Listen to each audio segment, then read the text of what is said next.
ఒకటి నీటిని సరఫరా చేయటం ఒకటి, ఇవన్నీ నాకు చాలా ప్రత్యేకమైనవి, ఇష్టం నాకు.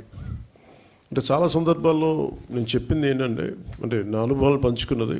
ఒకసారి యూఎస్లో కూడా హార్వర్డ్ యూనివర్సిటీకి వెళ్ళినప్పుడు కూడా అక్కడ స్పీచ్ ఇస్తూ ఉంటే ఒక కీనోట్ అడ్రస్లో అక్కడ నేను చెప్పింది, ఒక ఆదిలాబాద్లో ఒక తాండాలో జరిగిన సంఘటన ఒకటి చెప్పాను.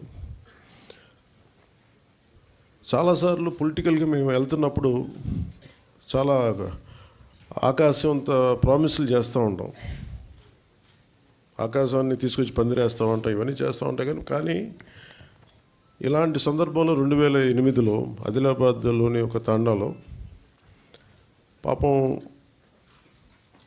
3-4 తాండాలకు కలిపి ఒకటే బోర్ పాయింట్, అది అందరూ వచ్చి అక్కడి నుంచి పట్టుకునేవాళ్ళు. ఒక కళ్ళు లేని కనుగుడ్లు కూడా లేవు పెద్ద ఆవిడ వచ్చి అడిగింది నా దగ్గరికి వచ్చి, మరాఠీకి అంటే మరాఠీ యాక్సెంట్లో ఉన్న తెలుగులో ఆవిడ అడిగింది నన్ను నీళ్ళు ఇప్పించమని. ఇంకేం అడగల. అంటే నీరు ఎంత కీలకమైందంటే, మనం ఒక భీష్మేకాదశి రోజున 24 గంటలు నీళ్లు తాకపోతే ఎంత దారుణంగా ఉండదో నిజంగా కష్టం పాటించే వాళ్ళకి తెలుసు, వ్రతాలు పాటించే వాళ్ళకి, దొరకని వాళ్ళకి. సో ఇది అనేక మంది, చాలామంది నలిగి బాధలను అర్థం చేసుకుని దానికి ఒక పరిష్కార మార్గం, చాలామంది శ్రమ ఎప్పటికప్పుడు చేసుకుంటూ వచ్చారు. నేను రివ్యూ చేసిన తర్వాత పంచాయతీరాజ్ శాఖ రివ్యూస్లో జేజేఎంది చాలా కీలకంగా అనిపించింది. చాలా ఉన్నతమైన ఆశయంతో మొదలుపెట్టింది, ఎందుకు మనం దీన్ని ముందుకు తీసుకెళ్ళలేకపోయాం అనేది చాలా లోతుగా ఒకసారి అధ్యయనం చేస్తే,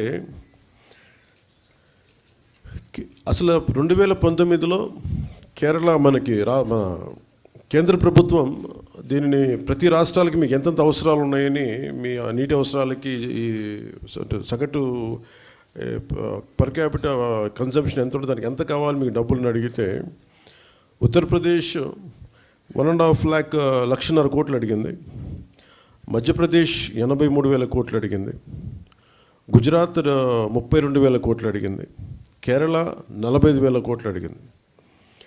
వీటన్నిటిలో కూడా మీరు కేరళని తీసుకుంటే మనకంటే చాలా చాలా చిన్న రాష్ట్రం, మనలో 4వ భాగం ఉంటుందేమో, 3వ భాగం. కానీ అలాంటి కేరళ 45,000 కోట్లు అడిగితే, గత ప్రభుత్వం జల్ జీవన్ మిషన్కి వాళ్ళు అడిగింది 26,000 కోట్లు మాత్రం అడిగారు. 26,000 కోట్ల, ఇంకా ప్రిసైజ్గా చెప్పాలంటే 26,000 కోట్ల 823 26.8.23 crores 0.94 ఎగ్జాక్ట్గా అడిగింది. కానీ వాళ్ళు మంజూరు చేసింది 4,787.10 కోట్లు. ఇది కూడా దేనికి అంటే, వీళ్ళు పూర్తిగా డబ్బులు ఇవ్వలేకపోయారు, స్టేట్ షేర్ ఇవ్వలేదు వీళ్ళు.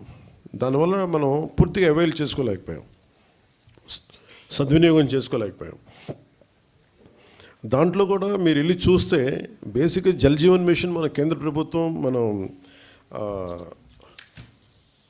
సిఆర్ పాటిల్ గారి దగ్గరికి వెళ్ళి నేను మాట్లాడితే వాళ్ళందరూ అడిగిందంటే, మీ గత ప్రభుత్వం మీరు చేసినవి అన్నీ చాలా అబ్సర్డ్గా ఉన్నాయి, మేము అడిగింది ఏంటంటే పర్మనెంట్, అంటే ఒక సస్టైనబుల్ వాటర్ సోర్స్ నుంచి రావాలి. అంటే బేసిక్గా వాళ్ళు అడుగుతుంది ఏంటంటే, మీకు రిజర్వాయర్ నుంచి నీళ్లు తీసుకుంటేనే ఇది ఇస్తుంది, మీరు పైప్ లైన్కి మేము ఇవ్వం, మీరు రిజర్వాయర్ నుంచి తీసుకొని మీరు అది ప్రజలకు ఇవ్వాలి, అంతేగాని గ్రౌండ్ వాటర్ నుంచి కాదు ఇదని చెప్తే. కానీ గత ప్రభుత్వం చేసిందంతా ఏంటంటే, మన అడిగిన పర్పస్ ఏంటంటే, కేంద్ర ప్రభుత్వం ప్రాజెక్ట్ ఇది రిజర్వాయర్ నుంచే తీసుకోమని చెప్పింది.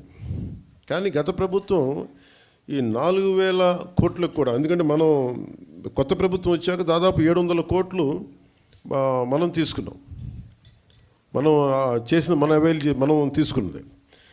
ఇప్పుడు జల్ జీవన్ మిషన్ కింద వాళ్ళు అడిగింది ఏంటంటే, మనకున్న దాదాపు 38 మేజర్ సస్టైనబుల్ సోర్స్ రిజర్వాయర్స్ ఉన్నాయి మనకి, వాటికి సంబంధించి 95.44 ట్యాప్ కనెక్షన్స్కి 38 వాటర్ రిసోర్సెస్ నుంచి సస్టైనబుల్ వాటర్ రిసోర్స్ని తీసుకోమని ప్రతిపాదన ఉంది.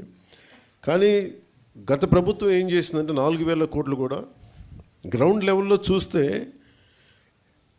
కంప్లీట్గా కేంద్ర ప్రభుత్వం నిబంధనలకు వ్యతిరేకంగా చేశారు. ఏదో ఒకటో రెండో స్కీములు తప్ప మిగతావన్నీ కూడా